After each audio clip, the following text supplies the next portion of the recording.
যেন নাম, যে বাগানে ভ্রমর আসে না এই গানের নৃত্য ড্যান্সকারী ছাত্রলীগ নেতা সাদ্দাম।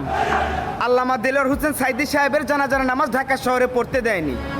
ভাগ্যের কি নির্মম পরিহাস, মাত্র কয়েকটা দিনের ব্যবধানে সে তার নিজের বাবার জানাজার নামাজেই শরিক হতে পারেনি। আল্লামা দেলোয়ার হোসেন সাইদী সাহেবকে যারা মিথ্যে অপবাদ দিয়ে রাজাকার বলে জেলখানায় বন্দি করে বছরের পর বছর নির্যাতন করে অতঃপর মেরে ফেলেছে, তাদের প্রত্যেককেই শাস্তি দেওয়া হবে।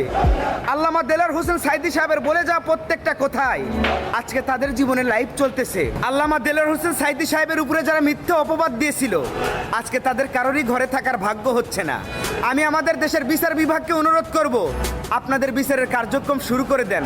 আমরা সব কিছু ক্ষমা করলেও আল্লামা দেলোয়ার হোসেন সাইদী সাহেবের উপরে মিথ্যে অভিযোগ আনা, এটা কখনোই ক্ষমা করব না। তাদের প্রত্যেককেই ধরে ধরে আমরা শাস্তি দেব।